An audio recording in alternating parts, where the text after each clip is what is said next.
Panibagong araw, panibagong vlog tayo, panibagong pagluluto. Ang menu natin sa araw na ito ay ginisang sinigang na ulo ng tuna. Yan, igigisa muna natin guys para medyo ma-absorb niya yung lasa at saka medyo mawala yung lansa. Yan guys, unahin natin itong luya. Konting luya lang para hindi masyadong mabangis yung lasa.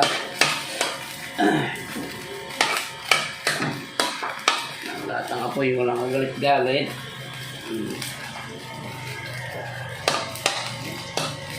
Konting lang guys, konting luya lang.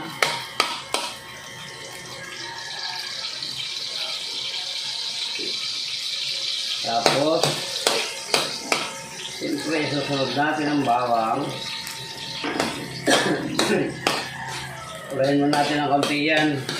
Bago natin isunod yung kamatis at sibuyas. Siyempre naman ito guys. Gigisa muna natin bago natin sasabawan para mawala yung kanyang lansa. Yan. Sabay-sabay na natin ito. Yan. Kasama na natin yung yung siling pamaksil o panigang para medyo magalit ng konti ng umanghang. Yun ulo po ng tuna yung menu natin sa araw na ito. Ulo ng tuna. Yun kasi yung masarap, ulo at saka yung bili, kaso wala nang bili akong inabot sa palengke. Tanghali na ako nagising.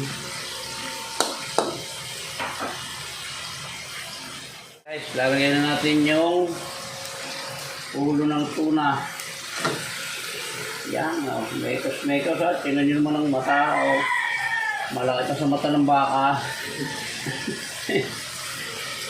Yan Iyon Tapos yan, ay lalagyan natin yan ng siyempre, pampalasa. Lalagyan natin ng patis. Yan. Tawa na muna. Baka naman hindi na makain. Sobrang alat. So, ayan. Lagyan na natin ng pampatunga ito. Pamataba. Ayan. At, siyempre, lalagyan natin ng paminta. Mga 3 siguro para malito.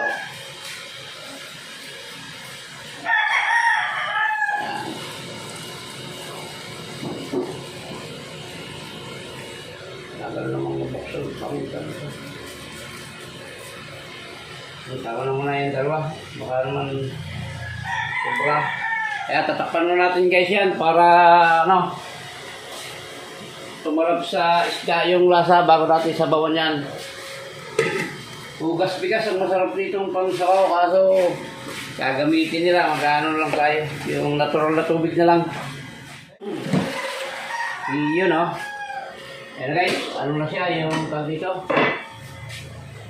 Kulay luto na. Lalagyan natin ng hugas bigas ito guys. Pero konti lang, dadagdagan lang natin ng natural na tubig para konti lang, hindi naman marami ang kakain yan. Ako lang at saka yung kung may gustong umintere.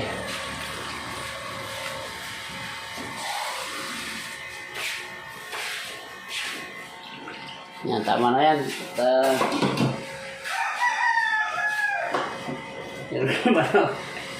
Ako lang mag-isa kain ito, Ben. Paano ko kaya mabubusin ito? Mang Remy, kaya mo itong mukbangin, Yan guys, tatakpan mo natin para andyan na yung sili niya. Kulang na lang nito ay ang yung mustasa. Ang napili kong gulay na ilalagay dyan, mustasa. Ayan, mamaya pagkulo niyan, lalagay natin yung mustasa at saka yung panigang siyempre. Ayan guys, lalagay na natin yung ating mustasa para hindi masyadong madurog yung isda. Tapos ito ay tatakpan ulit natin Tapos pag medyo dumapa na yung mustasa, saka natin lalagyan niya ng pampasim. Yan.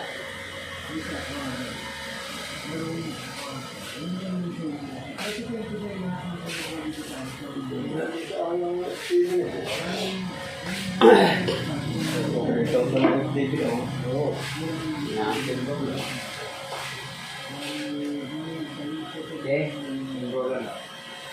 3,000 na. 3,000 na. Nice na. Dati 1,500 lang eh. Kaya gina. Kaya sipa ko sa gasolina, kaya pagdudulupang ba? Hindi na. Eh. Sige, pinagdamalag din ba?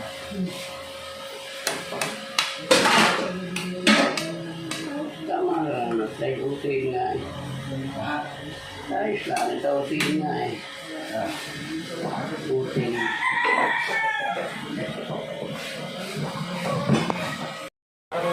Lalagyan natin guys ng paasim. Para hindi masyadong malabog yung gulay. Tatapangan natin ang asim para medyo ibangot ng kaunti mga katikim. Yan. Lalabas ang parang kayo guys. Oo, asin lang. Hindi kasi masarap yung sinigang na hindi maasim. Kaya nga sinigang ito eh. Yan ha. Ginisang sinigang na ulo ng tuna. Pangmukbang ito. Ayan. Malapit na po itong maluto. Titikman na lang natin. Yan. Muli po, maraming salamat sa lahat po ng sumusubaybay o palaging dumatalaw sa bahay ni Hilario Lacuachero. Thank you very much po sa inyo from the bottom of my heart.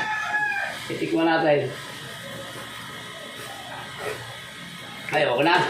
Tama na yung patis na nilagay ko kanina. Hindi na natin dadagdagan ng kung ano pa. Tapos papatikim na natin sa mga supervisor.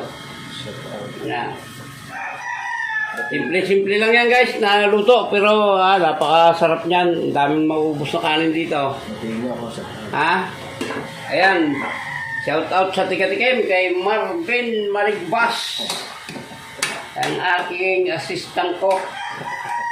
Ayan, muli po, maraming salamat po sa inyo lahat. Sa lahat po nang umabot sa dulo ng vlog na ito, na ginisang sinigang na ulo ng tuna, ay maraming salamat po sa inyo.